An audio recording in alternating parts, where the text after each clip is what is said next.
Penny Skateboards offers 5 different sizes of boards. So in this video, I'm gonna go over the main differences between each board and help you decide which one is right for you, because it can get a little confusing. Now, I first wanna clarify that Penny Skateboards is the name of the company that makes all of these boards. And they're actually the ones that popularized the traditional penny board. And now the whole market basically refers to these boards as penny boards. And most people actually think that these boards are named penny because they're so cheap, but that's actually not the case. The founder of Penny Skateboards named the first penny board after his sister, Penny. I'm also going to be doing individual reviews for each one of these. So by the end of this video, if you're leaning towards a specific one, you can find that video linked in the description below. Or if you don't see it down there, just be patient because I will be getting to it. And finally, I'd really appreciate it really quick if you hit the subscribe button below. It'll really help me out. It'll encourage me to keep uploading and helping you guys. First, we have the 22-inch,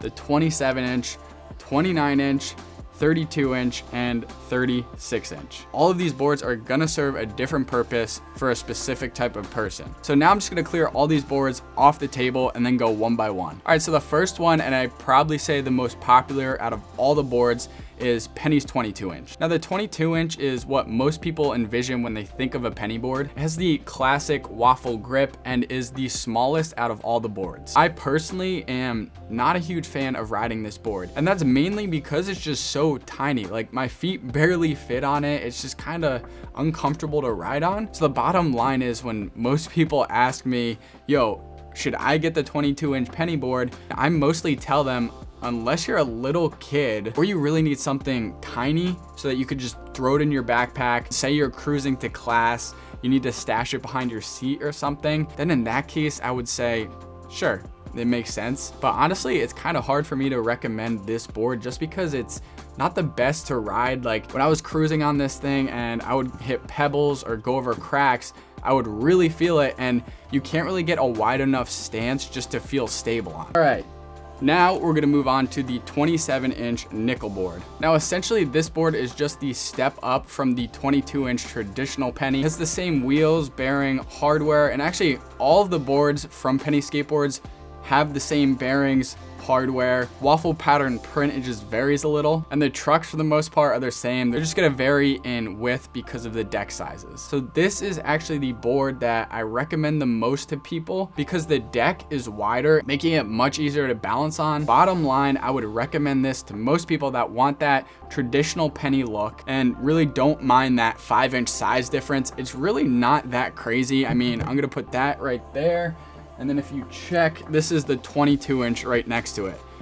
I mean, I guess there's a pretty big size difference. So 22-inch, if you need something that's portable, definitely go with that. It's just so hard to recommend this over the nickel because it's pretty tough to ride. All right, which now brings me to the board that I use the most. It's the 29-inch High-Line SurfSkate by Penny. So now what Penny Boards did here is they collabed with Waterborne Skateboards. And Waterborne is a dope company that I fully back because their main focus is perfecting the SurfSkate adapter. So you could go on their site, basically buy a $70 adapter, it's something like that, and turn any board into a SurfSkate. And if you're unfamiliar with what a SurfSkate is, it's basically just a board that replicates the turning and feel of surfing on land. Let's take a look at the front adapter. So basically how it works is you attach the truck to the adapter, which you can see here, but it pivots super aggressive, so the truck can go back and forth. You even have a little divot in the front of the adapter to prevent wheel bite, which is such a genius idea. Now, what I love about this SurfSkate is that I really feel like they nailed the length and width of this deck. It just feels right, but riding it for a while barefoot is a little annoying because of the waffle print. It's pretty deep and it gets irritating. They also, I don't know if you can tell, added like a little sanded grip to it, which I don't think it really makes a difference, but I mean, it's a nice touch, I guess. Overall, I'd recommend this board to anyone that is a fan of the waffle print that Penny Boards is so famous for, and you want to be able to work on your surfing when the days are flat. All right, next we have the 32-inch cruiser board. Now, honestly, this is the closest to a traditional skateboard with a defined tail and nose. If you want to learn flip tricks or actually get into skateboarding, I would not get this board. It's more of a cruiser board. It has the traditional waffle print, but as you can see, it has the thinnest of all the wheels. Really don't want to go as far and say that you can't do really any tricks on this board. You can. I've been able to ollie and do some flip tricks. Bottom line, I would just recommend this board if you want more of a cruiser, but